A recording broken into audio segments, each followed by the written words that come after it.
Brussels, AP, the United States will send armored vehicles and combat troops into eastern Syria to keep oil fields from potentially falling into the hands of Islamic State militants, U.S. Defense Secretary Mark Esper said.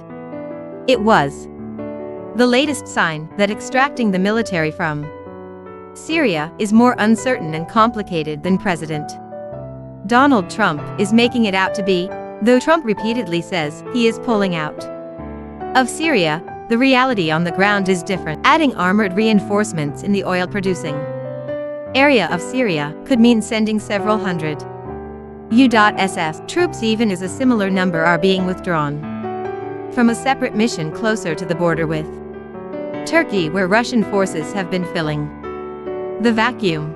On Friday, Esper described the added force as mechanized, which means it likely will include armored vehicles, such as Bradley armored infantry carriers, and possibly tanks, although details will still be worked out.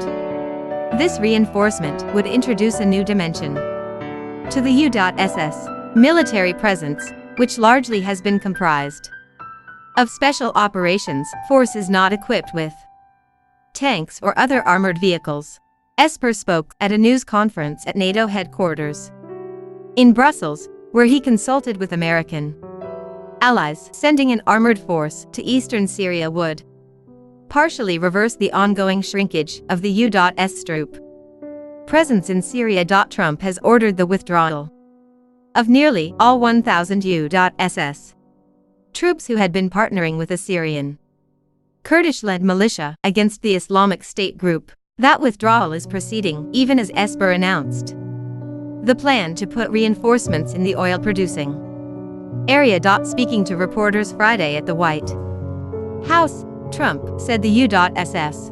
brokered agreement with Turkey to halt its offensive against U.S. supporting Syrian Kurdish fighters was a win for his administration. That offensive began after Trump announced U.S. troops would not stand in the way, though he also said the U.S. would punish Turkey's economy if the country acted inhumanely. He also said anew on Friday that we're getting our troops out of Syria, without mentioning Esper's announcement. We are doing well in Syria with Turkey and everybody else that we're dealing with, Trump said. We have secured the oil, BB. We have a couple of people that came knocking. We said don't knock. And I think I would say that things are going very well. White House officials would not clarify whom he was referring to as knocking. The U.S. Special Envoy for Syria, James Jeffrey, said in Geneva on Friday he had talked to a Russian official about an unspecified issue in Syria's oil region. We are currently very concerned about certain developments in the south, in the Deir el-Zor area, Jeffrey said. I've talked to my Russian colleague about that.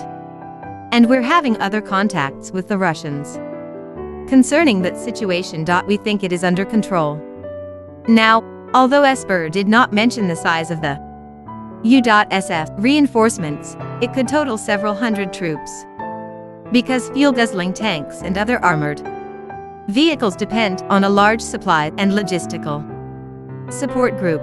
One official, who discussed the planning on condition of anonymity because some details remain to be agreed, cautioned that tanks might eventually be eliminated from the mix because of logistical challenges, including air transport. Russian and Turkish leaders have now divided up security roles in northeast Syria following Trump's abrupt troop withdrawal from the Turkey-Syrian border region. The American move triggered widespread criticism that the U.S. administration had abandoned the Syrian Kurdish fighters who fought alongside the U.S. against IS for several years. Esper's announcement came even as Trump again indicated in tweets that the U.S. military mission in Syria is complete. He previously has acknowledged a willingness to help protect the oil fields in eastern Syria, suggesting they could benefit the Kurds as well as the United States, although those resources belong to the Syrian government. Oil is secured, Trump tweeted Friday. Our soldiers have left and are leaving Syria for other places. Then coming home. BB, when these pundit fools who have called the Middle East wrong for 20 years ask what we are getting out of the deal. I simply say, the oil, and we are bringing our soldiers back home. ISIS secured. Asked about America's shifting Syria strategy, Esper said the U.S. mission has always been to prevent the resurgence of IS. That mission remains unchanged, he said. But Esper said at NATO that the U.S. is considering how we might reposition forces in the area in order to ensure we secure the oil field. He added, we are reinforcing that position. It will include some mechanized forces. He made clear the main purpose is to prevent IS from regaining access to Syrian oil, which prior to 2017 was a major source of its revenue, starting in late 2015 and continuing for many months. The U.S. conducted airstrikes against a range of oil resources in the Deir el-Zor province that had been taken over by IS. The attacks damaged or knocked out oil tanker convoys, oil processing plants, storage facilities, pumping stations, pipelines, and refineries. It was called Operation Tidal Wave 2, after a World War II air campaign to hit Romania's oil industry. Esper said IS must not be allowed to again threaten the oil. If ISIS has access to the resources, and therefore the means to procure arms or to buy fighters or whatever else they do, then it means it makes it more difficult to defeat ISIS, he said. Just last week, Trump insisted that all American forces in Syria would come home. Then he said the 1,000 in the north would return home and that American troops in the south, numbering about 200 at the Al-Tanf garrison in the south, would stay. Trump in the past days has turned a greater focus on the Syrian oil facilities in the eastern part of the country, saying U.S. will stay in Syria to protect them.